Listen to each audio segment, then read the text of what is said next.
The Theologians by Jorge Borges. The gardens ravaged, the altars and chalices profaned, the Huns rode their horses into the monastery library and mangled the incomprehensible books and reviled and burned them, fearful perhaps that the letters of the books might harbour blasphemies against their God, who is a scimitar of iron. They burned palimpsests and codices, but in the heart of the bonfire among the ashes there lay, virtually untouched by the flames, the 12th book of the Civitas Dei, which says that in Athens Plato once taught, but at the end of time all things will return again to where they once were, that he, in Athens, before the same circle of listeners, will one day teach that doctrine once again.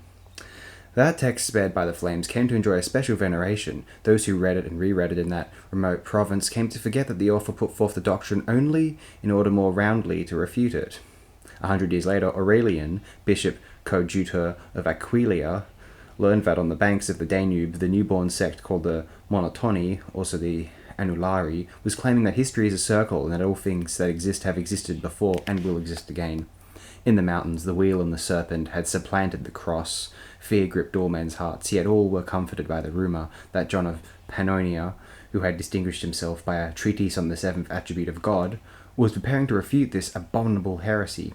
Aurelian deplored the entire situation, especially this last report. He knew that in theology there is no novelty without danger. Then he reflected that the notion of circular time was too strange, too shocking, for the danger to be very serious. The heresies we ought to fear are those that can be confused with orthodoxy. He was pained most of all by the intrusion of John of Pannonia. 2 years before, John's verbose treatise De Septima Affection de Sive de Aeternitate had trespassed upon Aurelian's own field of expertise. Now, as though the problem of time were his alone, John promised to set the Anulari right, no doubt with arguments befitting Procrustes and remedies more terrible than the serpent itself. That night, Aurelian turned the pages of Plutarch's ancient dialogue on the ceasing of the oracles. In paragraph 29, he read a gibe against the Stoics, who defended the idea of an infinite cycle of worlds, with infinite suns, moons, Apollos, Artemisiuses, and Poseidons. His coming upon this passage was a good omen. He resolved to steal a march of John of Pannonia and refute the heretics of the wheel himself.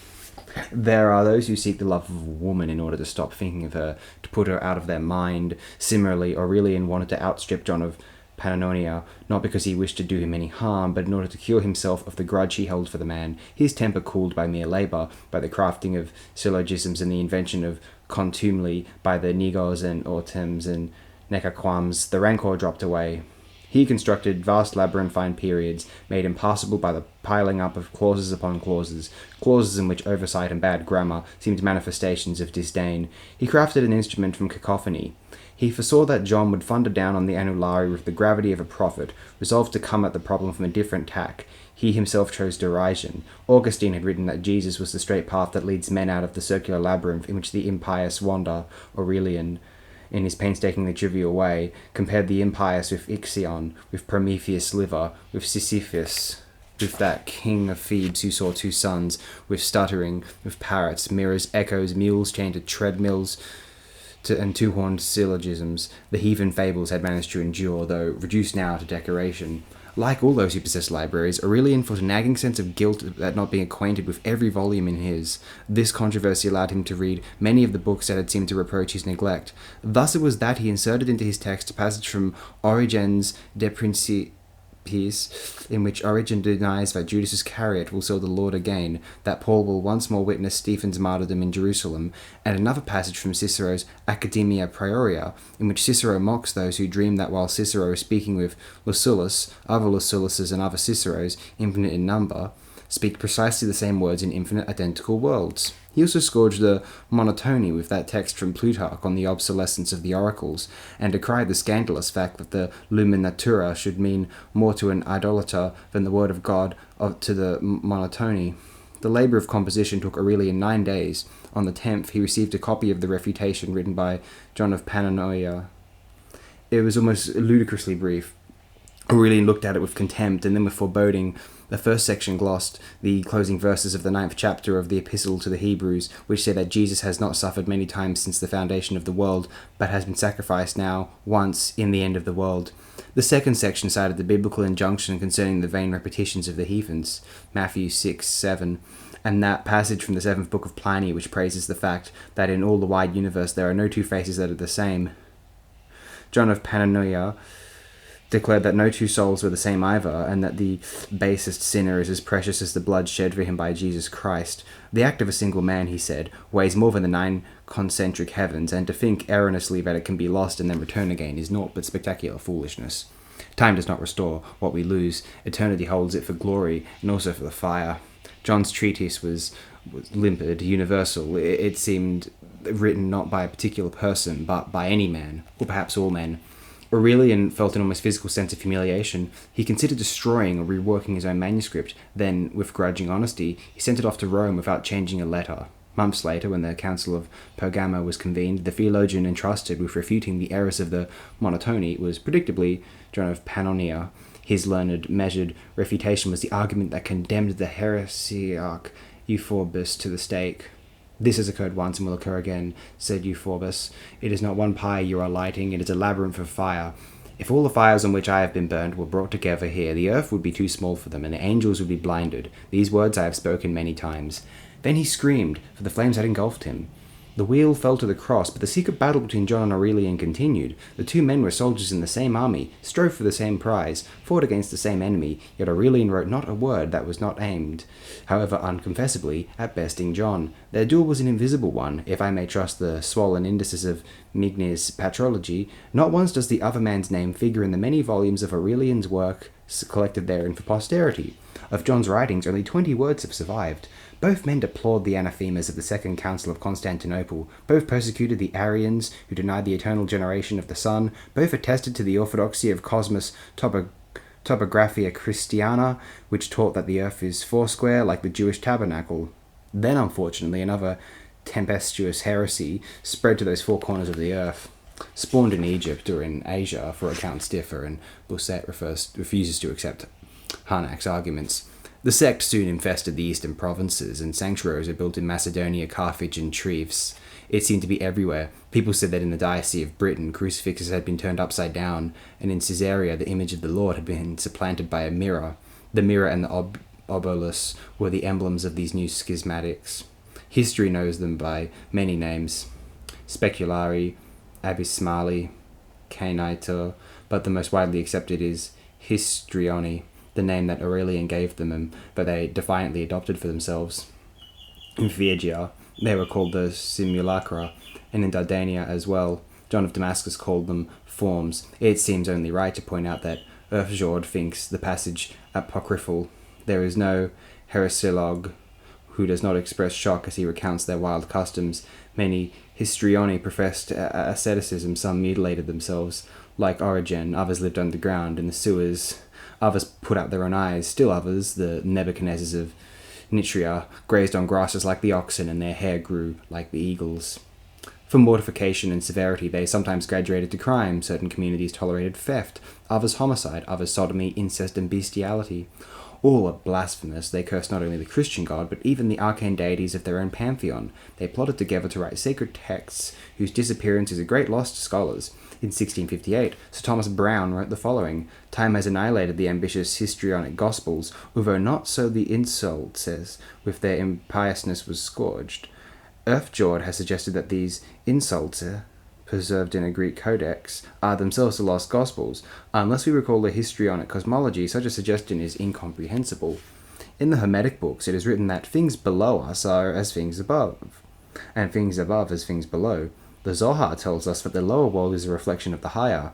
The histrioni founded their doctrine on the perversion of this idea. They invoked Matthew 6:12, "Forgive us our debts, as we forgive our debtors," and 11:12, "The kingdom of heaven suffereth violence." To prove that the earth influences heaven, they cited 1 Corinthians 13:12, "For now we see through a glass, darkly," to prove that all things we see are false. Contaminated perhaps by the monotony, they imagine that every man is two men, and that the real one is the other one, the one in heaven. They also imagine that our acts cast an inverted reflection, so that if we are awake, the other man is asleep. If we fornicate, the other man is chaste. If we steal, the other man is generous. When we die, they believed, we shall join him and be him. Some maker of these doctrines continue to be heard in Blois. Other histrioni believe that the world would end when the number of its possibilities was exhausted. Since there can be no repetitions, the righteous are duty-bound to eliminate, commit, the most abominable acts, so that those acts will not sully the future, and so that the coming of the kingdom of Jesus may be hastened. That particular article of faith was denied by other sects. which rejoined that the history of the world must be acted out in every man. Most men, like Pythagoras, will have to transmigrate through many bodies before obtaining their liberation. Some, the Proteans, within the period of a single life are lions, dragons, wild boars, are water, and are a tree. Demosthenes tells of the purification by mud to which initiates were subjected as part of the Orphic Mysteries. Analogously, the Proteans sought purification through evil. It was their belief, as it was Carpocrates, that no one shall emerge from the prison until the last obolus is paid. Luke 12:59. I tell thee, thou shalt not depart thence till thou hast paid the very last mite. And they are often hornswoggled penitents with this other verse. I am come that they might have life, and that they might have it more abundantly. John 10:10. They also said that not to be an evildoer was an act of satanic arrogance. The histrioni wove many and diverse mythologies. Some preached asceticism, others license, all preached confusion. Thermopompus, a histrion from Berenice, denied all fables. He said that every man is an organ projected by the deity in order to perceive the world. The heretics in Aurelian's diocese were not those who claimed that every act is reflected in heaven, but rather those who claimed that time does not tolerate repetitions. The circumstance was peculiar. In a report to the authorities at Rome, Aurelian mentioned it. The prelate who received the report was the empress's confessor. Everyone knew that this demanding minister forbade her the private delectations of speculative theology.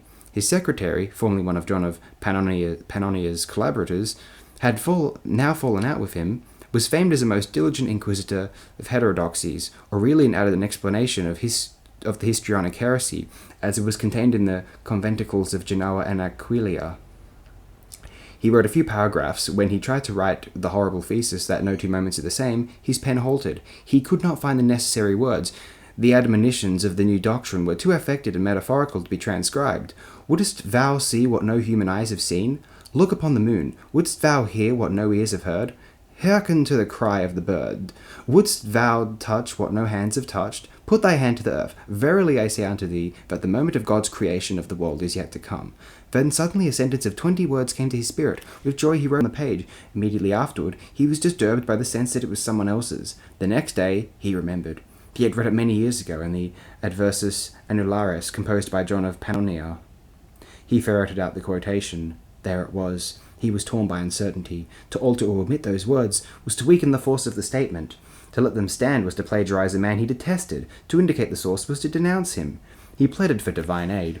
Toward the coming of the second twilight, his guardian angel suggested a middle way. Aurelian kept the words, but set this disclaimer before it. That which the heresiarchs held today to the confusion of the faith was said during this century with more levity than blameworthiness by a most learned doctor of the church. Then there occurred the thing that he had feared, the thing he had hoped for, the thing that was inevitable. Aurelian was required to declare the identity of that doctor of the church. John of Pannonia was accused of professing heretical opinions. 4 months later, a blacksmith of the Aventinus, driven to delusions by the misinterpretations of the histrioni, set a great iron ball upon the shoulders of his little son, so that the child's double might fly. The man's child died. The horror engendered by the crime obliged John's judges to be irreproachably severe with him. The accused would not retract. Time and again he repeated that to deny his proposition was to fall into the pestilential heresy of the monotony. He did not realize, perhaps refused to realize, that to speak of the monotony was to speak of a thing now forgotten. With somehow senile insistence, he poured forth the most brilliant periods of his old Jeremiads. The judges did not even listen to what had once so shocked them. Rather than try to purify himself of the slightest stain of histrionism, he redoubled his efforts to prove that the proposition of which he was accused of was in fact utterly orthodox. He argued with the men upon whose verdict his very life depended, and he committed the supreme faux pas of doing so with genius and with sarcasm. On October 26, after a debate that had lasted 3 days and 3 nights, he was condemned and to be burned at the stake. Aurelian witnessed the execution, because to have avoided it would have been to confess himself responsible for it. The place of execution was a hill, on whose summit stood a stake pounded deep into the ground. All around it, bundles of firewood had been gathered. A priest read the tribunal's verdict. Under the midday sun, John of Pannonia lay with his face in the dust, howling like a beast. He clawed at the ground, but the executioners seized him, stripped him, and tied him to the stake. On his head they put a crown of straw sprinkled with sulphur. Beside him, a copy of the pestilential Adversus Annularis. It had rained the night before, and the wood burned smokily. John of Pannonia prayed in Greek, and then in an unknown language. The pyre was about to consume him when Aurelian screwed up his courage to raise his eyes. The fiery gusts fell still. Aurelian saw for the first and last time the face of the man he hated. It reminded him of someone, but he couldn't quite remember whom. Then the flame swallowed him. He screamed, and it was as though the fire itself was screaming. Plutarch reports that Julius Caesar wept at the death of Pompey. Aurelian did not weep at the death of John, but he did feel what a man cured of an incurable disease that had become a part of his life might feel. In Aquileia, in Ephesus, in Macedonia, he let the years pass over him. He sought out the hard ends of the empire, the floundering swamps and the contemplative deserts, so that solitude might help him understand his life. In a Mauritanian cell, in the night laden with lions, he refought the complex accusation against John of Pannonia, and for the millionth time he justified the verdict. It was harder for him to justify his torturous denunciation. In Rusadir, he preached that anachronistic sermon titled "The Light of Lights Lighted in the Flesh of Reprobate." In Hibernia, in one of the huts of a monastery besieged by forest, he was surprised one night, toward dawn, by the sound of rain. He recalled a Roman night, when that same punctilious sound had surprised him. At high noon, a lightning bolt set the trees afire, and Aurelian died as John had. The end of the story can only be told in metaphors, since it takes place in the kingdom of heaven, where time does not exist. One might say that Aurelian spoke of God, and found that God takes so little interest in religious differences that he took him for John of Pannonia. That, however, would be to impute confusion to the divine intelligence. It is more correct to say that in paradise, Aurelian discovered that in the eyes of the unfathomable deity, he and John of Pannonia, the orthodox and the heretic, the abominator and the abominated, the accuser and the victim, were a single person.